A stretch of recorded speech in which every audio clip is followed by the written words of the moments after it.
Exercise number 4.2। पिछली class में हमारे पास 3 प्रॉब्लम्स इसकी रह गई थी, जिसमें एक हमारे पास एक्सरसाइज 4.2 का क्वेश्चन नंबर 3, एक 4 और एक 6 है।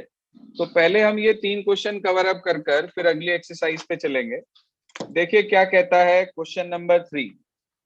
Find two numbers whose sum is 27 and product is 182। Exercise 4.2 का क्वेश्चन नंबर 3, 4 और 6 ये 3 ले रहे हैं। उसने हमारे से कहा कि 2 नंबर्स आपको निकालने हैं जिनका सम 27 हो और प्रोडक्ट 182। देखो 2 तरीके होते हैं, या तो आप 2 वेरिएबल अलग अलग लेट कर लो और उसके अकॉर्डिंग फाइंड आउट कर लो, नहीं तो आप पहली कंडीशन से लेट कर लो और दूसरी कंडीशन में उसको पुट कर दो, मर्जी आपकी है। मैं दोनों तरीके से बता देता हूं। हमने मान लिया let two numbers be x and y according to question their sum is, हाँ जी कितना दिया है सम? 27। बिल्कुल ठीक। अब इनका सम क्योंकि 27 दिया है हमें, तो हम कह सकते हैं कि x plus y equals to 27। we find out the value of one of the variable in terms of other variable। तो y की वैल्यू मैंने निकाल ली, 27 माइनस x आ गई। दूसरी कंडीशन मेरे को दे रखी है कि x इंटू वाई 182 है, कोई प्रॉब्लम नहीं। अब मेरे पास y की वैल्यू है इन टर्म्स ऑफ x, यहाँ पुट कर देंगे x into 27 minus x equals to 182। Multiply करेंगे अंदर 27x minus x square equals 182। ये दोनों टर्म्स भी हम उधर ले गए, तो दोनों हमारे पास पॉजिटिव हो जाएंगी उधर जाकर। सॉरी, जो नेगेटिव है वो पॉजिटिव हो जाएगी, जो पॉजिटिव है वो नेगेटिव हो जाएगी। एक्स स्क्वायर हो गया पॉजिटिव, 27x हो गया नेगेटिव, और उधर पहले से लिखा है 182, ये आ गया हमारे पास। ये हमारे पास क्वाड्रेटिक इक्वेशन बन गई। अब हम इसे सॉल्व करना चाहते हैं। देखो मैंने आपको जो मेथड इस एक्सरसाइज में सिखाया था वो मेथड है हमारे पास फैक्टराइजेशन मेथड। फैक्टराइजेशन मेथड में कुछ नहीं होता, सिंपली मिडिल टर्म की स्प्लिटिंग करनी होती है आप लोगों को, जो कि क्लास 8 से सीखते आ रहे हैं आप। 8 में भी किया आपने, 9th में भी किया, और अब 10th में भी आपने चैप्टर नंबर 2 में स्प्लिटिंग सीखी थी मिडिल टर्म की। तो we have to make factors of 182 so that on addition it will give 27। तो बताइए क्या दो फैक्टर्स बनेंगे हमारे पास? 14 and 13। शाबाश, 14 एंड 13। 13। देखो हमेशा बड़ा पहले बोलते हैं अनुष्का, बड़ा नंबर पहले बोलते हैं। आपने बोला 13 एंड 14, नहीं 14 एंड 13, ये ध्यान रखो हमेशा, क्योंकि एडिशन में तो चलो ये एडजस्टेबल है, मगर यहाँ अगर सब्सट्रैक्शन का प्रोसेस होता तो ये गलत हो जाता हमारे पास। तो ध्यान रखेंगे, पहले बड़ा नंबर बाद में छोटा number. 14x plus 13x plus 182 equals to 0, ये आ गया हमारे पास। अब ये आ गया x square minus 14x minus 13x plus 182 equals to 0। First of all we take common from the first two terms, then we take common from the next two. तो पहले दो से हमने कॉमन लिया, हमारे पास x कॉमन आया, अंदर बच गया x माइनस 14। अगले दो से कॉमन लिया हमने, तो माइनस 13 कॉमन आ गया, अंदर बच गया x minus 14। There are two factors now, x minus 13 and x minus 14, and their product is equals to 0। दो नंबर्स की प्रोडक्ट, ध्यान से सुन लो, दो नंबर्स की प्रोडक्ट सिर्फ और सिर्फ तब 0 आ सकती है जब दोनों में से at least one of the factor is 0। तो इन दोनों की प्रोडक्ट 0 है, इसका मतलब ये हुआ कि either x minus 13 equals to 0 और x माइनस 14 इक्वल्स टू 0। यहां से x की वैल्यू 13 मिली और यहां से मिली 14। अच्छा, अगर x 13 है, इसे आप फर्स्ट इक्वेशन में पुट कर देते हो तो y 14 आ जाएगा, और अगर x 14 है, इसे आप यहां रख देते हो तो x 14 होने की वजह से y 13 आ जाएगा। तो मैं ये कह सकता हूं it implies two numbers are two numbers are 13 and 14. Please check answer from your book. Yes sir, यही है. Yes sir, same. Yes sir, यही है. क्लियर हुआ? Yes sir. Sir. Yes sir. आगे चलते हैं, देखिए अगला क्वेश्चन क्या कहता है हमारे पास. Now we come to next question, question number 4. Fourth question is you have to find two consecutive positive integers whose sum of whose squares is 365. उसने बोला दो consecutive positive integer चाहिए. भाई उसने odd even नहीं बोला, ध्यान से सुन लो, उसने odd even नहीं बोला. अगर वो odd even कह देता यहाँ पर तो हमें सोचने के लिए मजबूर होना पड़ता, लेकिन फिलहाल उसने सिर्फ दो कंसेक्यूटिव इंटीजर बोले हैं. दो कंसेक्यूटिव इंटीजर का मतलब साथ साथ वाले दो पॉजिटिव इंटीजर आपको लेने हैं. अब वो साथ साथ वाले दो पॉजिटिव इंटीजर हमारे से कह रहा है, तो हम एक को x ले लेंगे और एक को क्या लेंगे? X plus 1. x plus 1. अच्छा, अगर वो ऑड या इवन कहता तो एक तो x ले लेते, दूसरा क्या लेते? X plus 2. X plus 2. X plus 2. X plus 2, because the difference between two consecutive odd and two consecutive even is always 2. मान लीजिए मैंने पहला नंबर 3 लिया odd, तो इसका consecutive अगला जो odd होगा मेरे पास वो इसमें 2 ऐड करके आएगा, यानी कि 5. तो इनके बीच का डिफरेंस 2 है. तो in that case we consider number as x and x plus 2 if it is given that they are consecutive even or odd. But if nothing is mentioned, only consecutive integer is given in the question, then we take it as x and x plus 1. So here we consider, let two consecutive positive integers, let two consecutive positive integers be x and x plus 1. According to question, sum of squares. What do you mean by this sum of squares? What is the square of x? X square. X square. X square. And square of this x plus 1? Ma'am, X, sir, X plus 1 whole square. X plus 1 whole square. And in the question it is given that their sum means x square plus x plus 1 whole square is equals to 365. It is given in the question that the sum of squares is 365. So simply we expand this whole square, a plus b whole square. What is the formula for a plus b whole square? A square plus B square plus 2AB.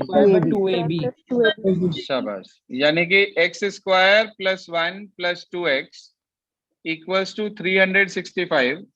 X square plus x square is 2x square plus 2x. 1 minus 365. Minus 364. शाबाश. 2 से divide कर दिया पूरी equation को. यहां से ये मिलेगा x square plus x minus 182 equals to 0. यार ये 182 तो अभी पिछले में भी आया था, इसमें आपने प्लस करके फैक्टर बनाया था कि 27 आ रहा था. 14 और 13 फैक्टर थे, और अगर अब की बार 14 13 को सब्ट्रैक्ट करूं तो 1 आ जाएगा, नहीं आ जाएगा? Yes, sir. Yes sir. तो वही दो फैक्टर्स यहाँ पर भी बन रहे हैं. एक्स स्क्वायर प्लस ये आ गया आपके पास 14x माइनस 13x. अनुष्का आपकी बात यहाँ गलत हो जाती, 13 14 अगर आप ले लेते. Yes sir. ये आ गया हमारे पास. तो ये हो गया x square plus 14x minus 13x minus 182 equals to 0. You take common from the first two, x common आया, अंदर बच गया x प्लस 14.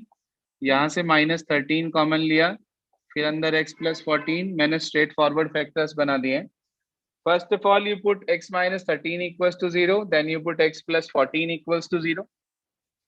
तो ये आपने x प्लस 13 को 0 रखा, या आपने x प्लस 14 को 0 रखा. यहाँ से आपको x की वैल्यू मिली माइनस 14, यहाँ से मिली प्लस 13. ये आ गया हमारे पास. अच्छा, क्वेश्चन में उसने कुछ बोला था पॉजिटिव. क्या बोला था? Positive. Positive integer. Positive integer. तो कौन सी टर्म कैंसिल आउट हो जाएगी, x की कौन सा रूट कैंसिल हो जाएगा? minus 14. 14. It implies consecutive positive integers are. एक 13 हो गया और दूसरा हो गया x प्लस 1, इसमें 1 ऐड कर दो, 13 एंड 14। आप इन दोनों का स्क्वायर करके ऐड करके देख लीजिए, इन दोनों का स्क्वायर करके ऐड करके देख लीजिए कि आपको इनका सम 365 मिल रहा है या नहीं मिल रहा है, आपको क्लियर हो जाएगी बात ये। Okay sir. इसके बाद आगे आ जाते हैं, ये वेरिफिकेशन कहलाता है, जो मैंने आपको बोला कि आप चेक कर लीजिए whether it satisfy the given condition और not, it is known as verification. Now we come to the next question, last question of this exercise, because question number 5th is not in problem, that's why we come to the next one, 6th one। क्या कह रहा है question number 6? सुनिए ध्यान से। कह रहा है cottage industry produces a certain number of pottery articles in a day. It was observed on a particular day that the cost of production of each article in rupees was 3 more than twice the number of article produced on that day। जितने article एक दिन में produce हो रहे हैं उसके twice से 3 ज्यादा हर आर्टिकल की कॉस्ट है। वो कह रहा है अगर टोटल जो कॉस्ट है प्रोडक्शन की वो 90 रुपए है, तो वो पूछ रहा है कितने आर्टिकल प्रोड्यूस हुए और हर आर्टिकल की कॉस्ट कितनी है। अच्छा, मैं आपसे ये कहूं कि भाई एक दिन में 50 आर्टिकल प्रोड्यूस हो रहे और हर आर्टिकल की कॉस्ट 10 रुपए है, तो टोटल कॉस्ट कितनी आएगी प्रोडक्शन की? 500। कैसे निकाला आपने? मल्टीप्लाई कर दिया। 15 to 10 कर दिया सर हमने। मल्टीप्लाई कर दिया, मतलब सीधा कहने का ये फंडामेंटल हुआ कि आपने इनका मल्टीप्लिकेशन कर दिया और आपको टोटल कॉस्ट मिल गई। Means Yes, if sir. We have two things, number 1 number of articles and cost of each article, then after multiplying that we will get the total cost of production, which is also available in the question. So we put these two things equal to each other so that we will get the value of unknown variable whatsoever is that, तो हमें उसकी value मिल जाएगी। देखिए कैसे।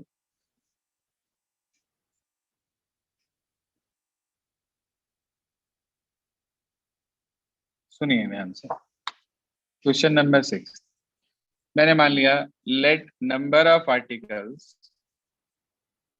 Produced be x, किसी लिख देना in a particular day. तो कॉस्ट ऑफ ईच आर्टिकल, उसने बोला था cost of each article twice से 3 ज्यादा है, तो क्या लिखूंगा मैं? कॉस्ट बता सकते हैं? 2x plus 3। 2x plus 3। 2x plus 2x plus 3। 2x plus 3। तो इसका मतलब ये हुआ कि टोटल कॉस्ट ऑफ प्रोडक्शन जो मेरे पास बैठेगी वो x इंटू 2x प्लस 3 होगी। और अकॉर्डिंग टू क्वेश्चन मेरे को ये टोटल कॉस्ट दे भी रखी है, ये टोटल कॉस्ट मेरे को दे रखी है 90। तो आप लिख देंगे x into 2x plus 3 equals to 90। इसकी मल्टीप्लाई कर देंगे अंदर, 2x square plus 3x minus 90 equals to 0। 90 into 2 180, 180 के ऐसे फैक्टर माइनस करके 3 आए, तो 12 और 15 शायद है ना। 15 और 12 हमारे पास बन गए 2। 15x minus 12x minus 90 equals to 0। 2x square plus 15x minus 12x minus 90 equals to 0। First of all you will take common x, अंदर बच गया 2x प्लस 15, यहां से कॉमन आ रहा है माइनस 6, अंदर बच गया 2x प्लस 15। 2 फैक्टर्स आ गए, पहला 0 रखा तो x की वैल्यू 6 और ये माइनस के 15/2। नंबर ऑफ आर्टिकल्स है, नंबर ना तो कभी माइनस में हो सकता और नंबर ही ना कभी फ्रैक्शन में हो सकता। भाई 7.5 आर्टिकल तो नहीं प्रोड्यूस होंगे ना, तो आप इस वाली वैल्यू को क्या कर देंगे? नेग्लेक्ट, लिख देंगे नॉट पॉसिबल। तो इसका मतलब दोनों चीजें आपको मिल गई, एक तो मिल गई नंबर ऑफ आर्टिकल्स 6 हैं और cost of each article 6 2 12 plus 3, 15 वो हो गई। तो आपके पास नंबर ऑफ आर्टिकल्स आ गए 6 और कॉस्ट ऑफ ईच हो गई हमारे पास ₹15। चेक करना आंसर क्या दिया है।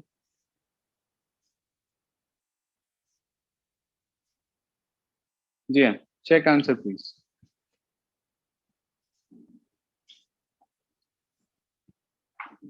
यही है सर। सही है। देखो ये आपके पास एक्सरसाइज नंबर 4.2 तक जो आपने मुझे प्रॉब्लम्स बताई थी, ये वो प्रॉब्लम्स हमारे पास आ गई। आज जो मैं मेथड आपको सिखाने जा रहा हूँ, एक्चुअली लास्ट ईयर वो सीबीएसई ने अपने सिलेबस से कट कर दिया था, कंप्लीटिंग द स्क्वायर मेथड। अब कुछ बच्चे कहते हैं सर जब कट कर दिया था तो आप क्यों करा रहे हैं। देखो मैं ये चाहता हूँ कि कोई भी चीज अगर आपकी बुक में है वो कहीं ना कहीं आगे जाकर यूज होगी। ऐसा बहुत जरूरी है कि आपको ये मेथड आना चाहिए। ऐसा मैं क्यों मानता हूँ, एक्चुअली क्लास 12th में अगर आप लोग जाकर मैथमेटिक्स लेते हैं तो वहां पर एक मोस्ट इम्पॉर्टेंट पार्ट है 12th मैथमेटिक्स का, कैलकुलस। और वो कैलकुलस 80 में से 35 मार्क्स का कैलकुलस है जिसके अंदर 5 चैप्टर आते हैं। तो उनमें से एक मोस्ट इम्पॉर्टेंट चैप्टर होता है इंटीग्रेशन। उस इंटीग्रेशन के अंदर ये जो कंप्लीटिंग द स्क्वायर मेथड है, इसको दोबारा से वहां पर समझाया कराया जाता है। तो इसलिए अगर आपको यहाँ बेसिक पता होगा तो वहां आपको इसे समझने में इतनी प्रॉब्लम नहीं आएगी। और दूसरा जो हम इसके बाद मेथड पढ़ेंगे अगला, क्वाड्रेटिक फॉर्मूला, उस क्वाड्रेटिक फॉर्मूला मेथड के अंदर ये वाला जो मेथड है उसका प्रूफ करने के काम में आता है। अब उसका प्रूफ बोर्ड ने तो दिया नहीं हमें, लेकिन फिर भी कई स्कूल्स ऐसे हैं जो कि कहते हैं कि हाँ इसका प्रूफ करके दिखाइए, या एग्जाम में भी दे देते हैं कि show that quadratic formula is this. तो उसका प्रूफ करने के लिए जिस मेथड की, जिस फार्मूले की हमें जरूरत पड़ती है उसको हम बोलते हैं कंप्लीटिंग द स्क्वायर मेथड। आप एक्सरसाइज नंबर 4.3 खोलिए, उसका पहला क्वेश्चन देखिए क्या कहता है कि find the roots of the following quadratic equation if they exist by the method of completing the square.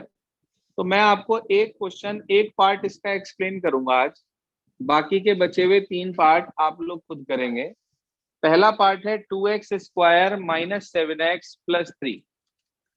ध्यान दीजिए,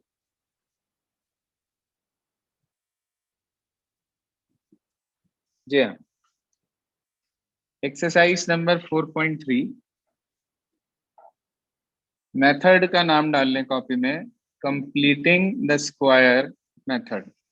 स्कूल में अगर ना कराएं तो आप अपने टीचर से लड़ने मत बैठिएगा कि सर आपने तो कराया नहीं, हमने तो पढ़ रखा है ये XYZ।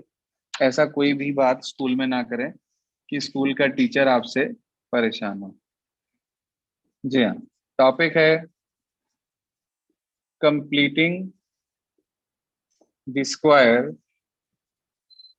मेथड।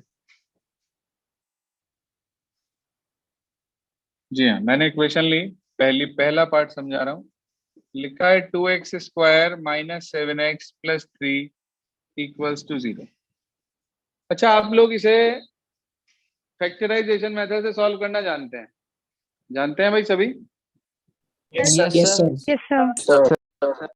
2 मिनट दे रहा हूं, इसके फैक्टर्स बनाइए और इसको सिंप्लीफाई करके x की वैल्यू निकालिए फैक्टराइजेशन मेथड से, not by any other method.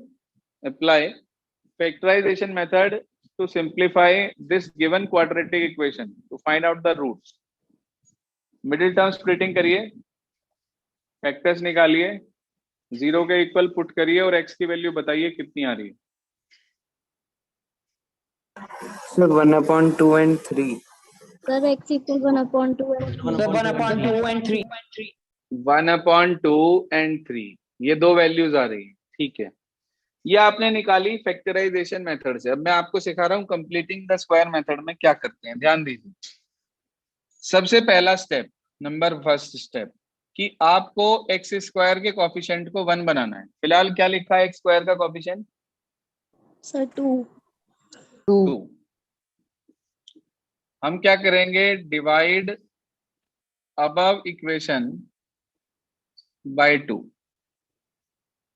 2 से डिवाइड कर देंगे। X square minus 7/2x plus 3/2 equals to 0। कोई problem? No sir. No sir. अगर बाई चांस यहाँ पहले से ही 1 होता तो हमारा ये स्टेप बच जाता। हमारे पास ऑलरेडी वो इक्वेशन होती जिसमें एक्स स्क्वायर का कोफिशिएंट 1 है, तो ये एक स्टेप हमारा बच सकता था अगर यहाँ एक्स स्क्वायर का कोफिशिएंट 1 होता तो, लेकिन नहीं था तो कोई बात नहीं, हमने उसको बना ली। अब आगे क्या करना है, दूसरा स्टेप, जो भी कांस्टेंट टर्म है उसे आप राइट साइड ले जाइएगा उठाकर। X square minus 7/2x equals to minus 3/2। Stepwise note करते चलें, अपने पास चाहे लिखते भी चलें कि इसका स्टेप पहला ये था कि एक्स स्क्वायर के कोफिशिएंट को 1 बनाना है। दूसरा स्टेप ये था कि कांस्टेंट टर्म को राइट साइड लेके जाना है। अब आए हम तीसरे स्टेप की तरफ, वो सबसे इंपॉर्टेंट स्टेप है इस कैटेगरी का। आप मुझे बता सकते हो एक्स का कोफिशिएंट कितना है? सर सिर्फ न्यूमेरिकल वैल्यू, 7/2 सिर्फ न्यूमेरिकल वैल्यू, प्लस माइनस से कोई लेना देना नहीं है, सिर्फ न्यूमेरिकल वैल्यू 7/2। अब ध्यान से देख लो जरा, एक्स का जो भी कोफिशिएंट है उसकी मल्टीप्लाई 1/2 से कर लीजिए, जो भी आएगा उसका होल स्क्वायर। एक बार इसमें प्लस करना है, एक बार इसमें से माइनस करना है। ध्यान दीजिए, एक्स स्क्वायर अपनी जगह, माइनस 7/2x अपनी जगह। आपने 7/2 की मल्टीप्लाई हाफ से कर ली, कितना हो गया ये? 7/4। 7/4। तो वो जो 7/4 आया, उस 7/4 का होल स्क्वायर इधर भी ऐड कर दें आप और इधर भी ऐड कर दें आप। ठीक है जी, दोनों तरफ ऐड कर दिया ताकि इसका कोई इफेक्ट ना पड़े। अब जरा मुझे एक छोटी सी बात देखकर सोच के समझ के बताओ, इसको A square plus B square minus इसका इन दोनों की प्रोडक्ट का ट्वाइस है ये, तो ये कोई फार्मूला है क्या? A square plus B square minus 2ab, a minus b cos A minus B whole A square. Minus B whole square, ये फॉर्मूला है ये, ठीक है। अच्छा, अगर A minus B whole square ये फॉर्मूला बन गया, तो हमने भी तो यही कहा था मेथड का नाम क्या है? कंप्लीटिंग द स्क्वायर मेथड, कि हमें होल स्क्वायर को कंप्लीट करना है। तो कंप्लीट हो तो गया होल स्क्वायर। आपने बताया ए माइनस बी का काम कर रहा है 7/4 पूरे का होल स्क्वायर। बताओ भाई, यहां तक अगर समझ ना आया हो तो कोई भी स्टेप मैं पहले ये दोबारा से क्लियर करूंगा, कुछ भी ऐसी बात जो आपको क्लियर ना हुई हो। सर एक बार इसके बाद बता दीजिए, सेकंड स्टेप के बाद। सबसे पहला Yes, sir. काम, जो भी एक्स स्क्वायर का कोफिशिएंट है अगर वो 1 नहीं है तो उससे डिवाइड कर लो। दूसरा स्टेप, कांस्टेंट को उधर ले जाओ। तीसरा स्टेप, जो भी एक्स का कोफिशिएंट है एक्स का, उसकी मल्टीप्लाई 1/2 से करके उसका होल स्क्वायर इधर भी ऐड कर दो, इधर भी ऐड कर दो। अगर बीच में यहाँ प्लस है तो प्लस का फार्मूला बनेगा, यहाँ माइनस है एक्स वाली टर्म के साथ तो माइनस का फार्मूला बनेगा, क्योंकि अगर प्लस है तो प्लस 2ab, माइनस है तो माइनस 2ab। तो A square plus B square minus था माइनस 2ab, तो A minus B whole square का फॉर्मूला बन गया। बताओ कोई प्रॉब्लम है यहाँ तक? तो नो सर। क्लियर हुआ? कोई और हमारा नंबर होता है Yes, इसकी sir. जगह तो भी हम उसे 1/2 से मल्टीप्लाई। हर बार 1/2 से मल्टीप्लाई होगी सौम्य, हर बार 1/2 से मल्टीप्लाई होगी, तभी फार्मूला बनेगा 2ab का, नहीं तो नहीं बनेगा। अब है -3/2 और प्लस 49/16। एलसीएम ले लो भाई इन दोनों का, 16 एलसीएम आ गया। 16 को डिवाइड करा 2 से तो 8 आया, 8 3 जा 24, -24 प्लस 49। हर बच्चे को शायद एलसीएम लेना आता होगा। x minus 7/4 whole square equals to 25/16 बच गया मेरे पास। बताओ भाई, यहाँ तक okay? Yes sir. Yes sir. Yes, sir. अब मुझे ये बताओ कि ये होल स्क्वायर के इक्वल में जो टर्म लिखी है वो पॉजिटिव है या नेगेटिव है? पॉजिटिव। पॉजिटिव है। अच्छा एक बात इसके आगे लिख लो, इस स्टेप के आगे, हर क्वेश्चन में नहीं लिखनी, ये आपको समझा रहा हूँ टाइप इसलिए लिखवा रहा हूँ कि इफ, यदि कोई भी whole square equal to negative आ जाए तो वही क्वेश्चन खत्म कर देना और लिख देना no real roots exist, no real roots exist. अच्छा देखो उसने क्वेश्चन में एक बात लिखी है कि इफ एग्जिस्ट, देखो लिखा है if exist. Yes yes sir. Sir लिखा है। हाँ, ये इफ एग्जिस्ट का यही मतलब है कि अगर कहीं भी कोई भी होल स्क्वायर इक्वल में कोई नेगेटिव टर्म दे देगा तो आप क्वेश्चन वहीं खत्म कर देंगे और लिख देंगे नो रियल रूट्स एग्जिस्ट, काम खत्म हो जाएगा, आगे कुछ नहीं करना उसमें। अब आगे इसमें क्या होना है, क्योंकि इसमें तो पॉजिटिव आया तो आप स्क्वायर हटा के अंडर रूट करेंगे। मैंने आपको एक बात बताई थी कि जब भी स्क्वायर हटा के अंडर रूट करेंगे तो बाहर कोई साइन लगता है, क्या लगता है? प्लस माइनस के प्लस दोनों में लगेगा। Plus minus 5/4। भाई इसका अंडर रूट हो गया 5, इसका अंडर रूट हो गया 4, तो ये वैल्यू प्लस माइनस 5/4 के इक्वल आई। एक बार इसे सिर्फ 5/4 के इक्वल लेंगे, एक बार इसी वैल्यू को -5/4 के इक्वल लेंगे, इसे उधर ले जाओ और एलसीएम ले लो 4, 7 + 5 हो गया 12/4, यानी कि कट के आ गई 3 वैल्यू। यहाँ पे इसे उधर ले गए तो 7/4 - 5/4, 4 एलसीएम आ गया तो ये आ गया 2/4, कट के वैल्यू आ गई 1/2। जरा चेक करना क्या दो वैल्यूज निकली थी। Sir 1/2 and 3। यही तो आई थी। अब आप Yes, देखो sir. ये मेथड थोड़ा सा बड़ा है, इसलिए ये मेथड सिर्फ तब अप्लाई करना है जब वो क्वेश्चन में कहेगा solve by completing the square method, नहीं तो ये मेथड नहीं लगाना है। आज आपको करना क्या है, एक्सरसाइज 4.3 में क्वेश्चन नंबर 1 ऑल पार्ट्स, ये आपको अपने आप करने हैं, ठीक है जी, ये आपका होमवर्क है। प्लस अगर पिछला किसी का कुछ पेंडिंग है क्वेश्चन 38 तक एक्सरसाइज 4A में तो उसे कंप्लीट कर लेंगे। होमवर्क ग्रुप पर डाल दीजिएगा। आज के लिए सिर्फ इतना ही, यहीं तक आप लोग कराएंगे, बाकी कल मिलते हैं 3 बजे। तब तक आप अपना सारा वर्क कंप्लीट कर देंगे प्लीज। नमस्ते सर।